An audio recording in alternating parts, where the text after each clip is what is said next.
welcome everybody to today's webinar. We're sorry we're a couple of minutes late, but there was a few connectivity issues.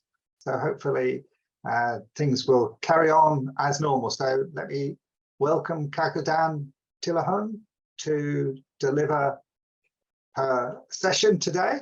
And as always, if you have any questions, you can put them in the chat, and Kalkidan will also ask you at various times to put comments or ideas into the chat.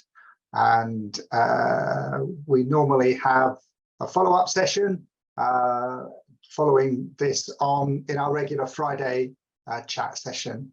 So that's what we'll do. So if we don't have enough time to cover everything, we can deal with that in the Telegram session. So without further ado, I will pass over to Kalkidan to lead today's session. Fine. Thank you very much, Mr. Gary. This is Kalkidan to introduce you again. I'm from Ethiopia. I used to work with ELPA, Ethiopian English Language Professionals Association. Here is my detail if you want so. And I'm happy to be with you guys. So our today's session is all about gamification. What do you think is gamification? What's in your idea? What's in your mind? So can you just let me give you some seconds so that if you could just please write us on the chat, please. Have you heard the term gamification before? And what do you think its value might be in English teaching process, especially when it is related with language? So can you see the chat, Kalkidan? Somebody said using game-like elements in the classroom. So I don't know whether you can see the chat. Yeah. Can you see the chat? Yeah. Okay. Yeah, some of you are just participating. Let's just have everybody just participated in this gamification, please. Using games to teach some lessons. Very good. Hello is using games in teaching. It is valuable in engaging students, increase motivation. It is using games to teach.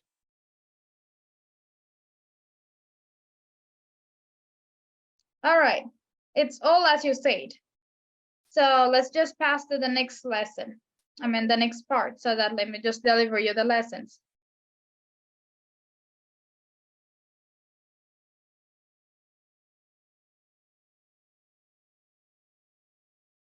Okay, so what is gamification in the teaching and learning process? When we see that, it is application of interactive games and dynamic activities to enhance the teaching learning process. When we say this, it makes our process very easy so that the class activity would be very high. So when we say gamification, it is again the process of using gaming methods and mechanics in non-gaming environments. For example, when we say grammar, a grammar part is usually expected to be the hardest part, but if we're using games in a class, then that would be the easiest way to teach our students. And it's also a powerful tool to catalyzing attention and engaging our students in the learning process. So what do you think about that? Would you please chat me again? Let's pass to the next slide. Mr. Gary, please.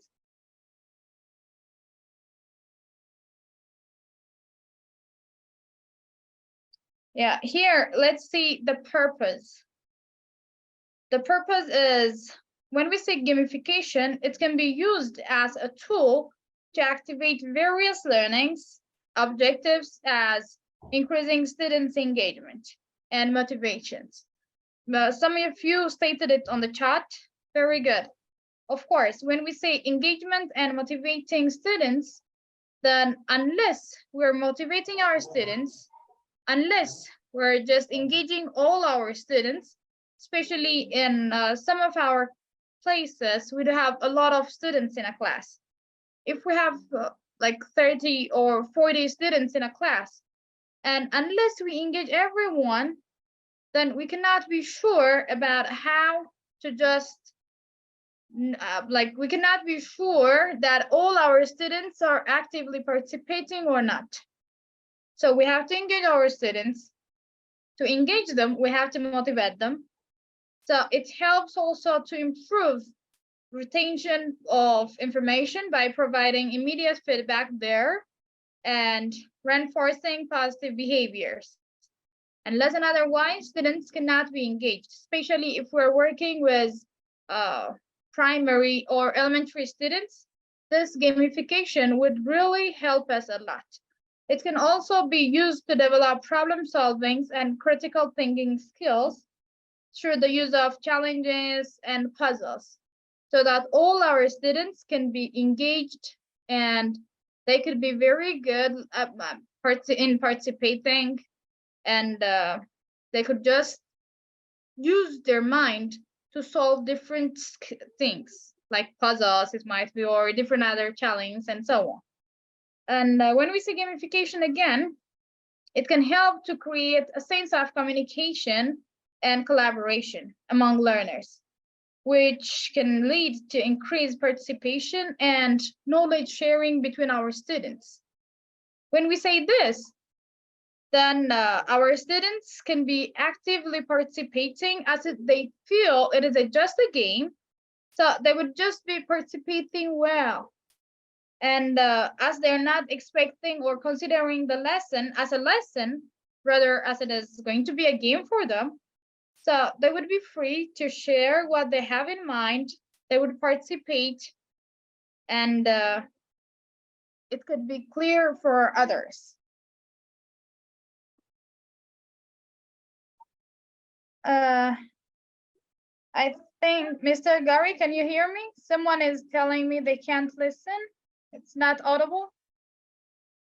What about others? Sound is good for me. I don't know about others. Can we just check? Can other people hear Kalkidan?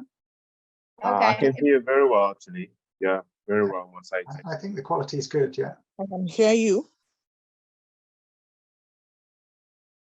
Yeah, I think. So carry on.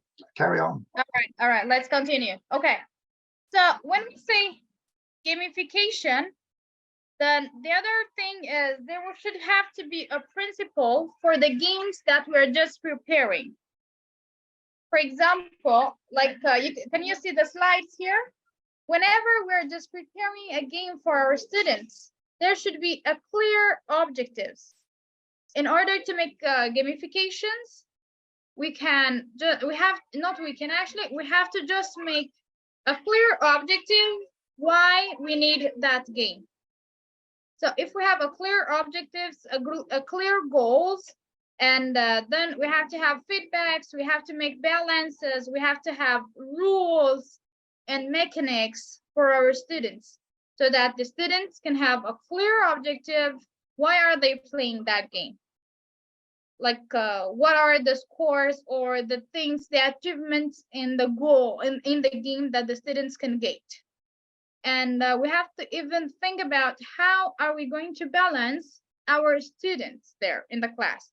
There should not be a gender bias, there should not be a religious things, there should not be any other things which makes unbalance in the class in any ways. And the rule of the game should have to be clearly stated. For example, if the rule of the game is not clear, then the students cannot play that. For example, if there is a rule that the students cannot touch a paper, and unless we just state a clear rule, then if they touch, that means they're going to be out of the game without playing. So we have to state a clear rule, and students should keep we have to keep the students' interest. What makes my students interested? So that they could be actively engaging in that game. Because we say that this gamification, the first purpose is to activate and motivate our students so that they could just participate well in our lesson. So let's see the mechanics. What are mechanics?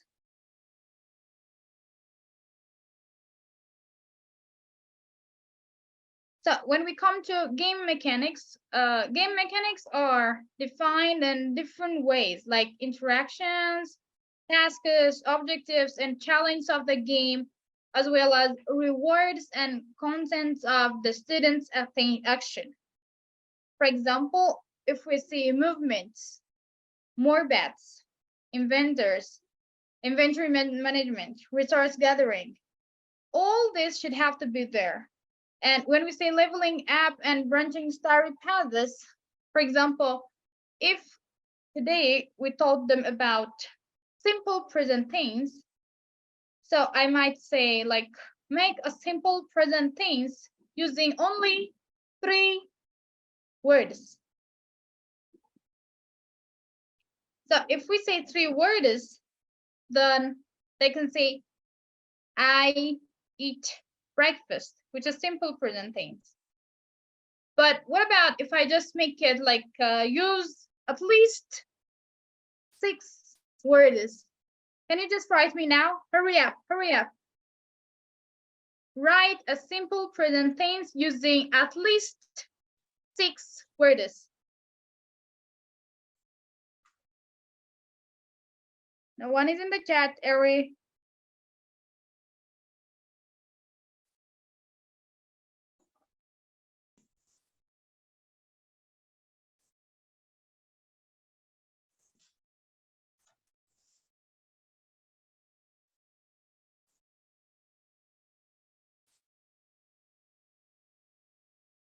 I love football, but that is only 3 words. I said 6. At least 6.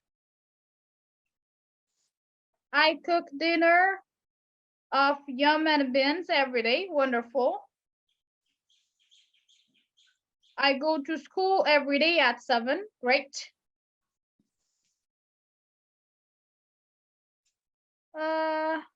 Somebody still cannot hear us. Okay. I love to play football on Fridays. Awesome. You see, now everybody is activated. I am a great fan of soccer. Very great. I love playing football on Sundays. It was Friday. Okay. Coming to home, I usually play football. Play.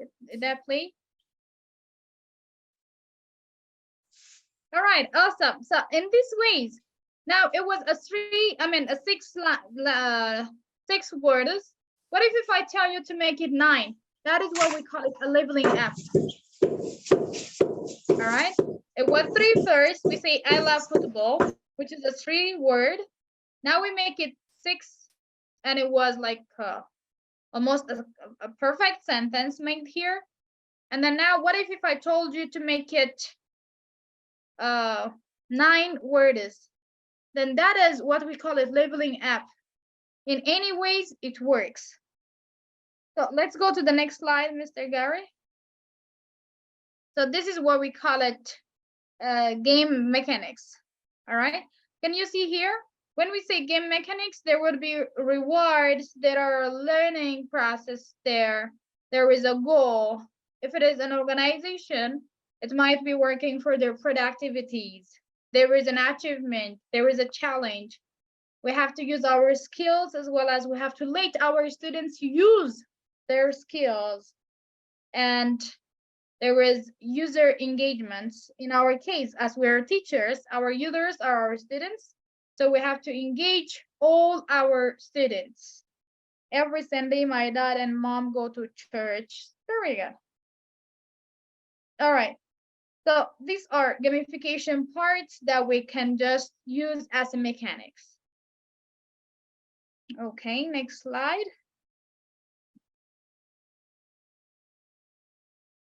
All right, can you see these pictures, guys? What can you understand from this?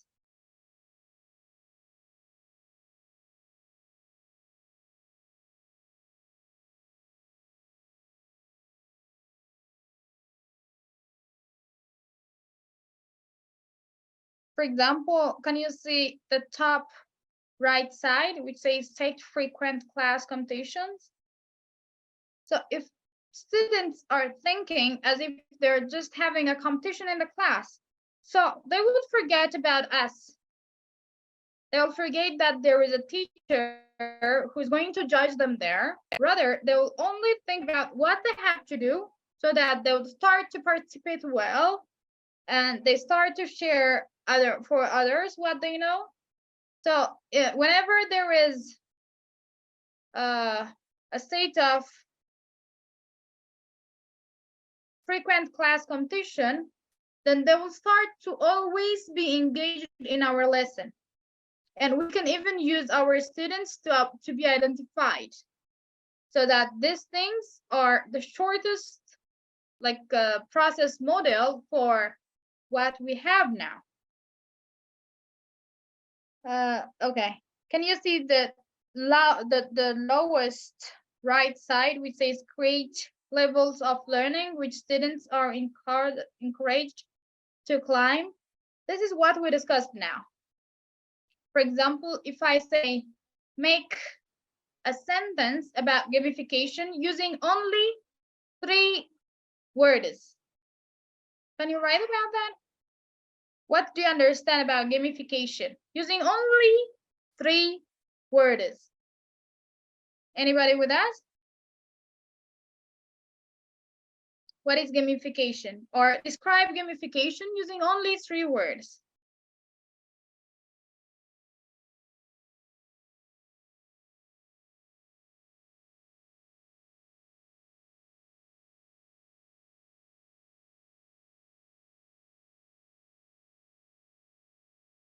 Gamification is engaging, use game elements, integrate fun games.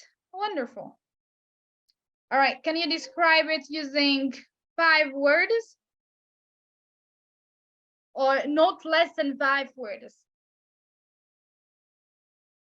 Game role playing, awesome.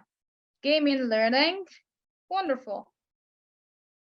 Learning while playing, wonderful. Play, fun, learning, awesome. Now, when you see the 5 words, you see gamification is learning using games, support learning through the use of games, use games to motivate students. Gamification is motivating. All right, games that engage to teach. Gamification is game-based teaching approach. Awesome. You see, now you're just leveling up yourself. This is what we need to for our students. According to the lesson that we're delivering at that time or at that class level, then we can just level up in any ways. All right. All right. So let's just play one game here.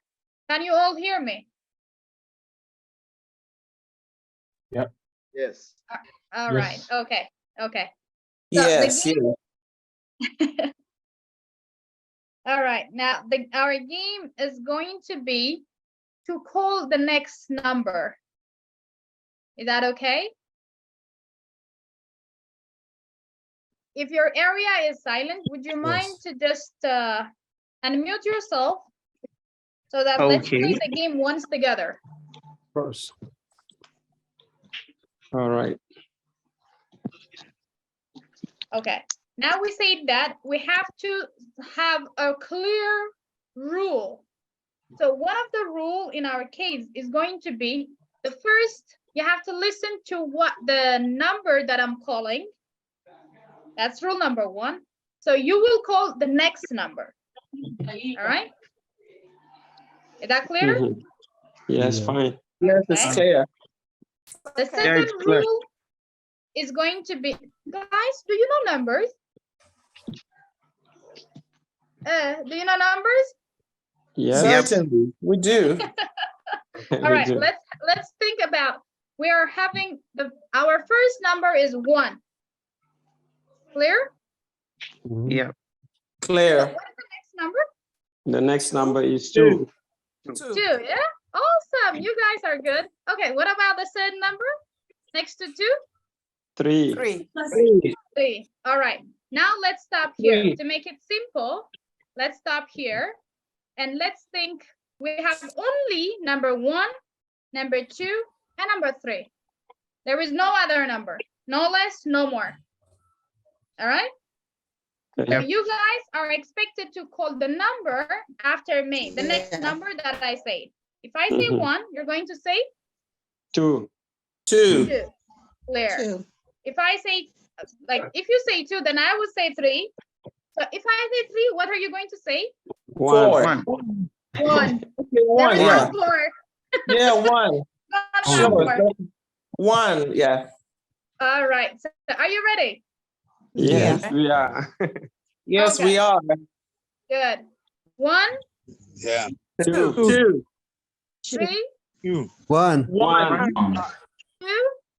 3, 3, All right. Now let's level up one more. Make it faster. 1, 2, 2, 3, 1.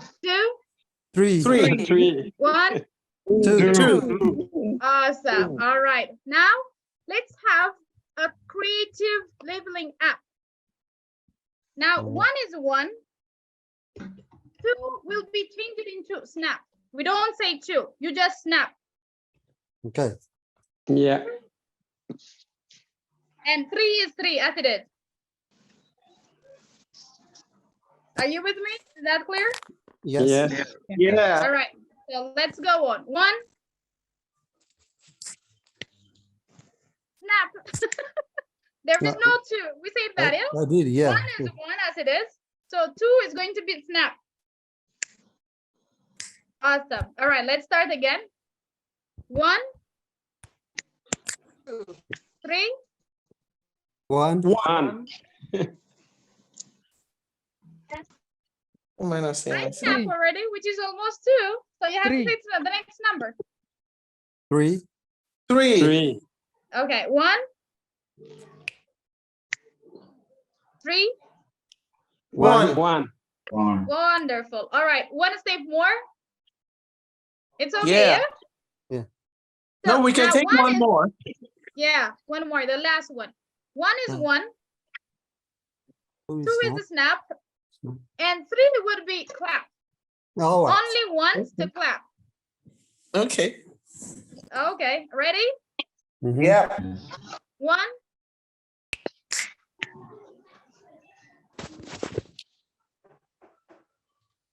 I already clapped, so you have to get back to 1. 1, 1. Okay, let's start That's it again. challenging. Yeah. Now you see how we're just leveling up our class? Yeah. Let's just play it once. This one. 1, 1. 1. 1. awesome. 1, 1. now I will just invite you to play this game with your students. It's so interesting, and you can just use it in the middle of your class as a filler if you have some gaps, or you can just make it as a warmer if your students are sometimes dizzy, or at the beginning of your class, so that when you are just in a transparency of one lesson to the other, maybe if you're just changing a lesson, or you can still use it as a cooler, so that at the end of the class, students can be using these things as a part of just a memorable things. For example, Amazing. now we're learning about gamification. So we can just play this in another different way. For example, Francisco, can you just give us one word about gamification? Then Boma will just continue. Maybe playing. Same playing. Boma, can you continue? Fun. Fun. Tariku? Tariku is not with us. All right. Abdulaziz, please. Engagement. Engagement. All right. Samuel? Miss Adeni? Come on. All right. Kinsomo? Done. Role playing. Role playing. Adele?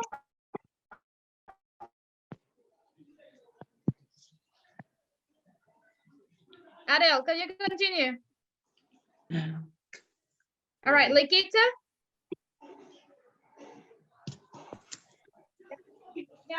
Mm-hmm. All right, for example, assume this is your class. So you can just come up with such kind of things. So the basic point now is we have to come up with different types of engaging things so that that could be our part to show for our students.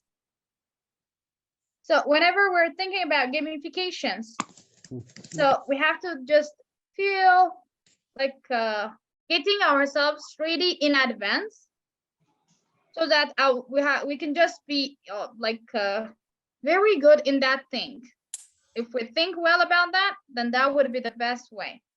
Mr. Gary, can we continue the next line, please?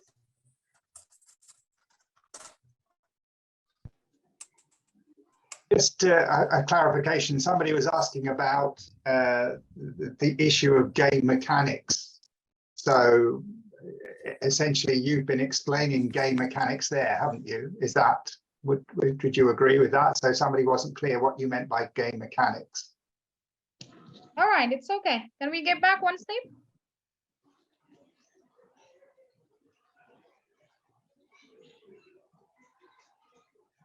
Yeah, here is game mechanics. When we say game mechanics, what are the things that we need in the game so that it could just work the whole gamification? Look at the slide on the screen now. There should have to be rewards when we're thinking about mechanics. There should have to be learning process. What are we specifically teaching our students at that moment? Or what is the goal of that lesson? What do we expect from our students when we say productivity? For example, as I'm teaching about gamification now, I expect all my friends or colleagues here to use this gamification in their classroom so that they could be effective on it. Because we say that when we say gamification, it engages others and it will make our students very active. So what are the achievements that we have? What are the challenges that we can have? For example, if I'm not ready on one of my lessons there in the class, then I could not be successful. That are the challenges. What kind of skills am I using? Or what kind of skills I expect my students to apply in that lesson? And how can I just make my students engage in that game? If I'm just thinking about all these things, then that is what we call it game mechanics. So we have to have a clear state of rules and the principles we stated earlier, and we can just have the mechanics together. Okay, that's So very I don't clear. know. Yeah, that's very clear.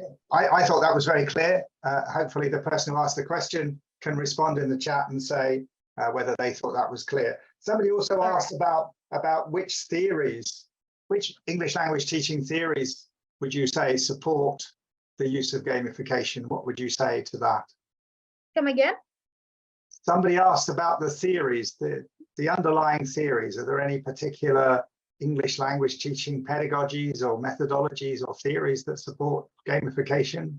What would you say? Actually, gamification works for all. Whatever the lesson is, whichever the lesson part is, whether it is spoken, whether it is written part, whether it is listening or the grammar part, in any ways, we have to just give attention, take time, and plan ahead for what kind of games can be in that lesson. As we're teachers, we can just make ourselves very active and creative. So the basic point of gamification is just to make the non-gaming lesson a game classroom, which is going to be very useful for our students to engage them and to do what we have to do. So I think we don't have to choose a lesson there. We cannot say gamification is used for this points, and gamification cannot be used for this lessons. It could be working for all types of lessons, but we have to have a clear stated rules. Okay, that's great. So we can move on then. Yeah. Yeah. Do you want to stay on this slide or do you want to move on? Let's just pass to the next slide. This one is still a process model, which the game elements can be in different levels, different quests, challenge. We can just use different parts here. We have to identify our user types. What type of users do we have? And there is also rewards that we can give. When I say rewards, last time there was one of my trainee like this who just asked me, am I supposed to spend a lot of money for my students to reward them?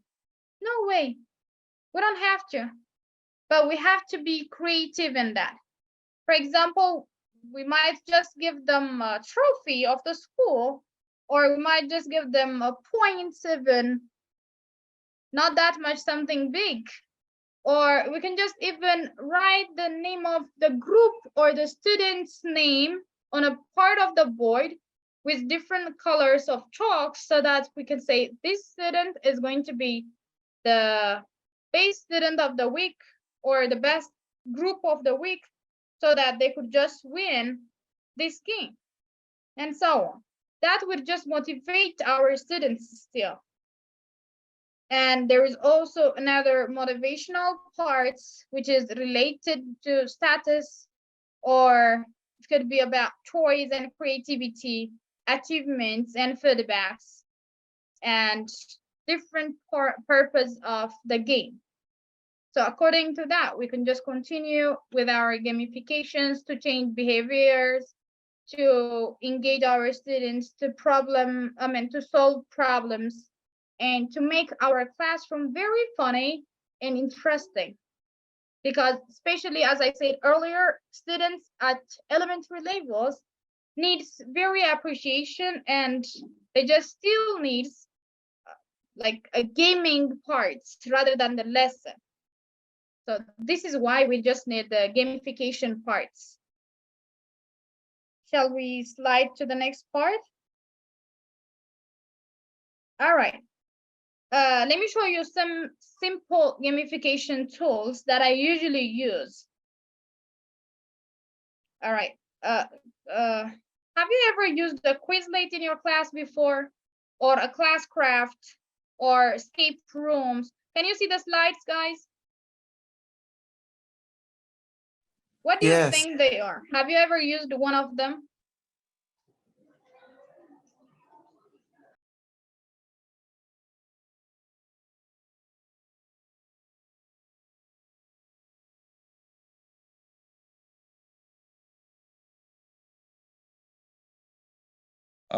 I think they are mobile applications for language learning and teaching. All right. Duolingo is, Kohat is. What about Quizlet and others? Hi. Hi. Hi. Yeah. I sometimes use what you call class craft. That to say, assigning specific roles to students for a role play game in the classroom. Okay. Mhm. Very good. What about others? Can I speak? Yeah, go on, please. Thank you, Covenant, for your great presentation. Thank you. I used to use Quizlet in my classroom, and in a way, I call it group quiz. Group quiz, in a sense, I do this in the consolidation phase, which means at the end of the lesson, just to check learners' understanding of the day's lesson. So that what I can do is I just group them students into a group of 3 or 4, which is maximum 5 students in one group, and then they have to prepare 5 questions related to the day's topic, and then they just swap their questions with other groups, and they will answer other groups' questions, and the other groups will be also be answering the other group questions, so that they just rotate the paper even to check the question against the answer, so that we're going to have the third group to check the answers. That way they can have a kind of class-wise quiz, a group quiz. Wonderful. Thank you, Alex. Anybody? One more, please. Yes. We saw. Hello, I'm All right. Francisco, and I use what I think you mentioned as Duolingo, meaning an application that I use sometimes during my lessons to teach my students, for example, irregular verbs, English irregular verbs. Something I have downloaded from the internet, and I allow them sometimes to use their mobile phones. Wonderful. What grade are you teaching, Francisco? I teach English, and I teach English to high school students. That's why you just can have the app. Exactly. Yeah, but how about just, for example, if you're teaching around elementary classes? Wow, it would be more complicated then. Yeah. But guys, here we can just at least share the basic idea of those apps. How is Duolingo teaching us through online, the mobile app? So how can I just use it in my elementary school classes? What about if I just prepare a flashcards so that I could just rotate that? Yeah?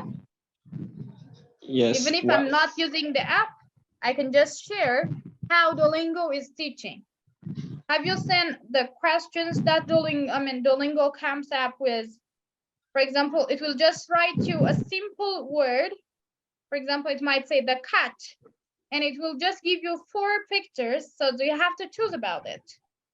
Which one is a cat? All right, so in this case, we can just print out the pictures and we can just use it in our class as well. We're not only expected to say Duolingo is just a mobile app, so we have to use it for either high school students or for students who can just have the access to have a mobile phone. No, we can at least share what is there. How is Duolingo teaching? It will just write a sentence or a word, and it will just let you choose words from there. So we can just make that in our flashcards in the class so that students can just easily catch and make it memorable. Or it would just make a sentence and there will be a missing word out of the sentence. So the students are expected to fill that gap. So we're not expected only to use them in just only mobile phones or some other accessories. Rather, we can just use it. Just try to look at such kind of gamification tools online and then try to adopt it in our classrooms. As teachers, we have to be more active. So don't just wait only for that. And as Alex said, Quizlet is a very, very useful, and it's part of the materials that I usually use in the class. I'll just make my students into groups. Then I'll just give them a topic of the day. Then they're expected to come up with a quiz questions. Then those quiz questions would just be given to another groups so that the other group will do the answers. And for example, if I have 5 groups, A, B, C, D, E, then A's question would be given to E, E's question would be given to B, B's question would be given to C, C's question for D, and D's question for C, so that they're expected to make all the sentences be done there. So if the answers are done, then we still would exchange the answers back, and the others would just check the answers. That is how to say the Quizlet. And as I said earlier, I'm just looking someone is telling me students don't have an access for the mobile phones. And I'm not still saying let's use the mobile phones in a school. Rather, let's just, as a teacher, see how that app is teaching our students so that we could just adopt the culture of that app in our class. All right. So, but these are just samples. We can just use this as a sample, but there are also a lot. I'll just share you the other links at the end. Let's go to the next part. Yeah, Duolingo is one of the best apps to teach students. Let me show you a sample game that I usually use in my classroom. This one is the funniest game that I used in the class. There was a balloon, and then we'll just group our students. It depends upon your classroom. We'll just group our students. For example, I have 25 students in a class, and I'll just group them into 5. Then in a balloon, I'll just roll an instruction, and that rolled instruction on a paper will be in the balloon. I'll just put it in the balloon. And then those balloons will be just set in a table. Can you see the instructions? And then we call it instruction game. Then those instructions are there. Maybe it might say, get back to your group and make 5 sentences about gamification. Get back to your group and make, for example, write 10 words which expresses gamification. Get back to your group and make your own game about gamification. All right, these all are instructions, maybe set in a balloon.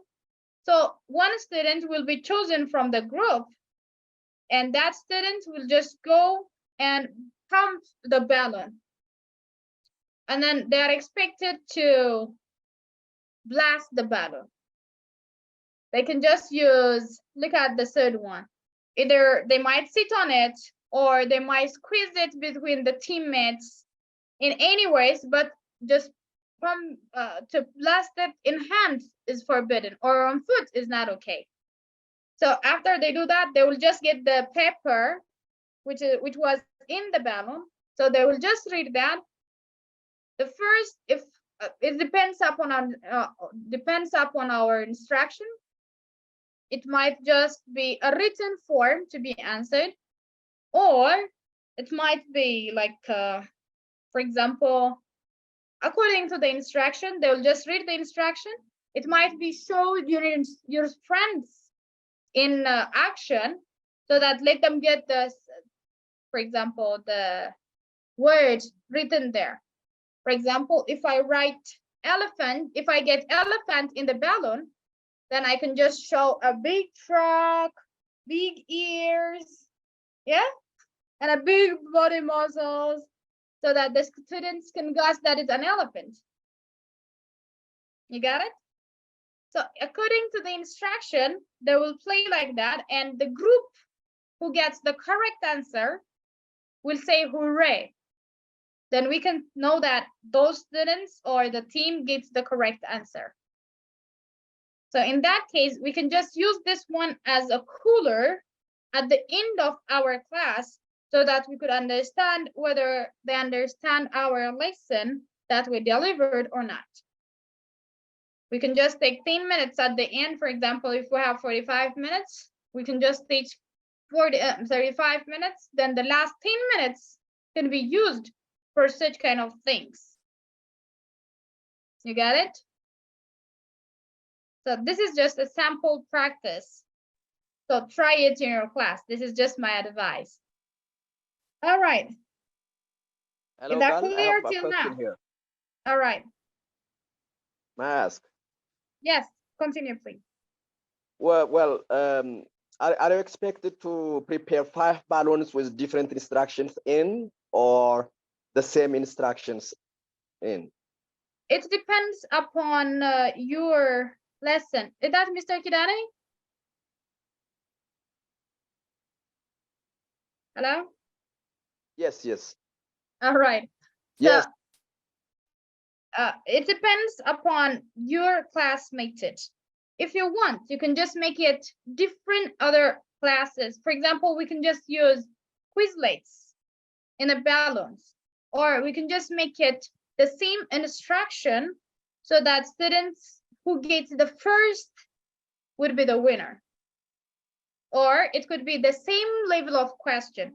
For example, if I say make a simple present tense using only 3 lines, 3 words, and for the other, I cannot make it with 4.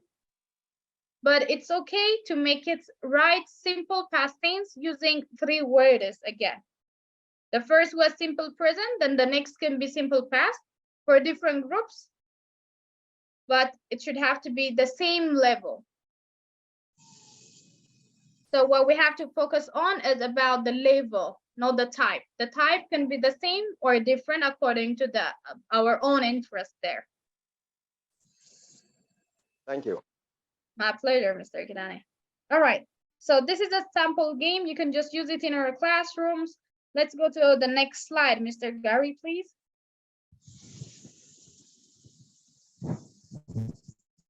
All right, so can I have your ideas on digital gaming in ELC? Or have you ever made any use of these games? Let me have that, please.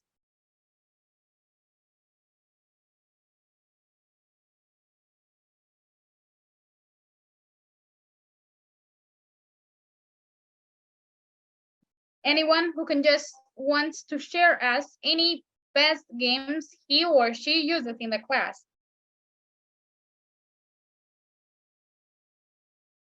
No one has ever used a game in the class?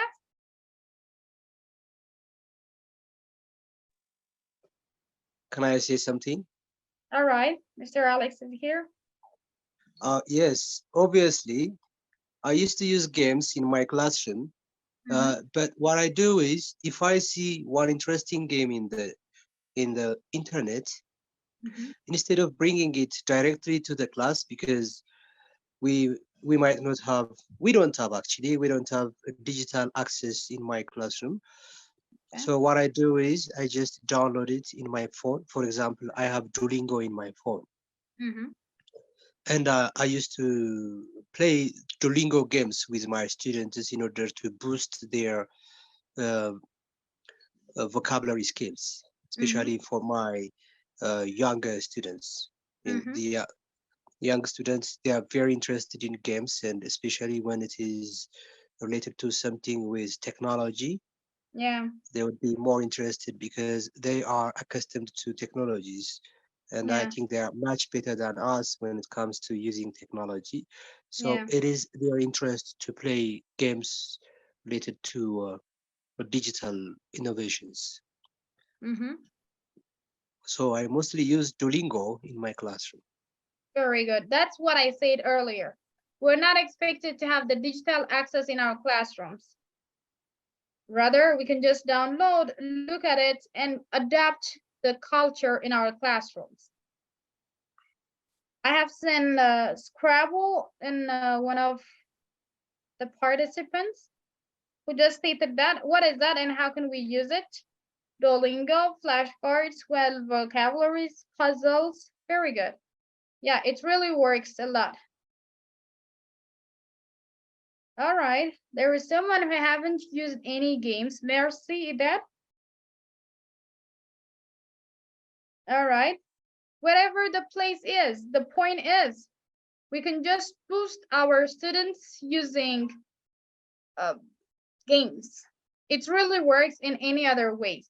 The point is, we have to just give attention and think about it, the first point, and we can just adapt if it is in lower cases. For example, Francisco were telling us about Duolingo in his class. Sometimes he just allows his students. Yes? Francisco, are you with us? Yes, I'm here. So yes, we can adapt. I think Duolingo, there are different ways to adapt it. in our classrooms. Sometimes I just download pictures. For example, when teaching present simple and present progressive, I can download pictures and ask the different roles in the classroom to describe the pictures they can see. If the description is made with the right tense, then they win a point. And at the end, we will decide which row is the winner. And it is very challenging for the students. Yeah. And whenever it is very challenging for the students, then their mind will be set only in the lesson that we're delivering. For sure, for sure. So it would really help us a lot, rather than they disturb, rather than they do some other things. When most of the time, if students are disturbing us, then that means their mind is idle. I have noticed that when doing that, they are all focused on what I'm doing, and there's a lot of competition in the classroom and a lot of fun also. Yeah. So they will love your class as well. They'll just be engaged in the lesson that we're delivering. So that lesson will never be missed from their mind. That will be memorable. For sure. So, Miss or boring, never. Yeah. It's really very helpful for us. Mr. Gary, can we continue to the next slide, please? Let's have a process summary. So when we see that there is introducing storylines, we have to set rewards, as we said. We have to use a leaderboard. How many of you do have a leaderboard in the class?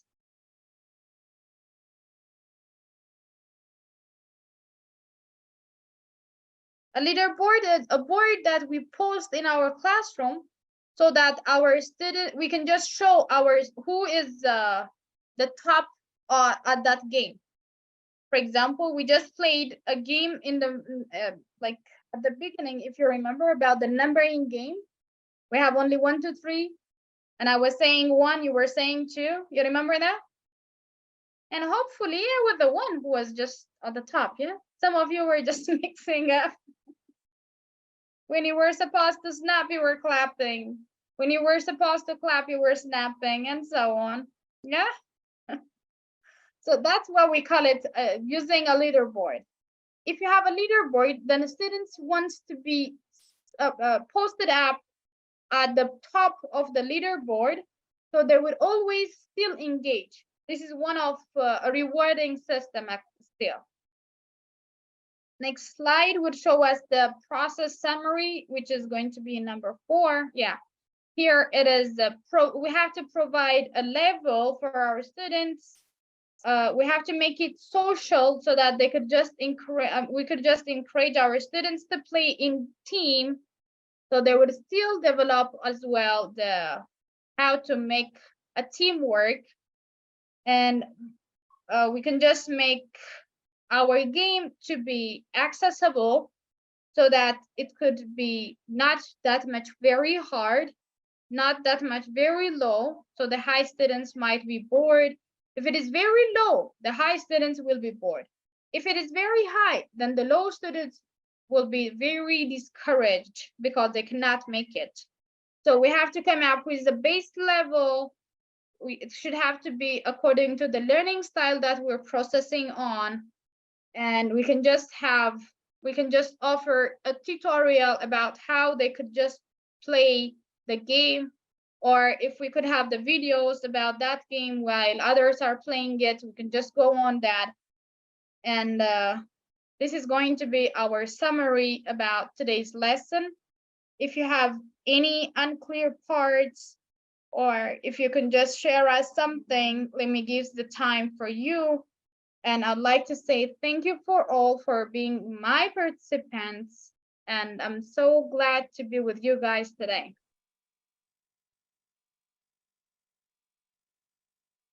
Okay, thank you very much. Okay, Carl, I have a question. May I come in, please? All right, Mr. Kidani, go on, please. Yeah, I put my question on the chat, but let me say it. What is your advice for teachers who do not have any internet access or who cannot download and bring these games to the classroom? See, because we are talking about teachers and schools who have the access of this internet. So what's your advice for teachers, especially in our context? It's very difficult to have it. All right. It's a good question there. The point is, we're not even expected to have the internet access. Our mind as a teacher should have to be sharp enough, and we can just come up with different types of games. We can even make our lessons to be a game. You'd see your students, and according to their interest, you can just come up with your own game. All right. We know how to use flashcards. We know how to use sticky papers, sticky notes, or we can just make a hot seat game. Have you ever used, any one of you who used a sticky note? I mean, a hot seat game? Anyone, please? No one? For example, a hot seat game is going to be, you'll just put your one student to face the students, to give the back to the board. And on the board, we can just post or write the day's lesson or part of the day's lesson. So other students cannot exactly call the name, but they can just show us how, I mean, maybe in symbol, in sign, or in different other ways, so that the student who is sitting, giving the back for the board, can just guess what is that be. All right, so in such cases, we have to be very active. That's why I just said, let's give attention, time, so that we can just be creative and come up with different ways there. We're not expected to have an internet access always. Did I answer your question, Mr. Kidane? Thank you, Kal. And yes, thank you. But I want to add something here, if I'm not mistaken. But you see, the classroom objectives and things around the school or around students, the environment itself can be used to teach using games, I think. It could be anything that we can find it easily, or students can bring anything that we like and we order them to bring. So anything that is used. Very good, Mr. Kidane. Thank you very much. All right, Francisco, you have a question? My pleasure, dear. No, I just wanted to contribute a little bit. I just wanted to say that I use sometimes hot seat games in my classrooms. All right. And the way I do it is I usually call the volunteers and then make them sit on a chair in front of the class for 5 minutes. And for example, if it is a lesson like asking questions, he can sit there and people can get to know him better by asking him questions. He'll be obliged to give information related to himself or to his family, something like that, for 5 minutes in turns, and they change again, or we call someone else. Awesome, very good. Yeah, so every time, whenever we're just in the class, we have to make our mind very sharp. We have to give time. We have to think more about it. And if we just plan, then our students can be more engaging in their lesson, more active, and participant in what we're just showing them in the class. So this is my message, actually, just to use games in the class. I'd like to say thank you for Mr. Gary, Steve, and all the participants here. We're almost done. Mr. Gary, can you show us the next slide, please? It's just a reference. Sure. So that. Yeah, just to say, the slides will be, people will be able to pick up the slides off the website and a recording as well. So they won't obviously be able to click on the references here, but you'll be able to download the slides and get the references. And thank you very much for your contribution, Kalkidan, to our webinars. It's been a great session, and I think we've all learned a lot. And it was great the way you emphasized that, that we can make use, so we can sort of reverse engineer technology in a way and bring it into lower tech classrooms. I think that's a very important consideration for the teachers of this group.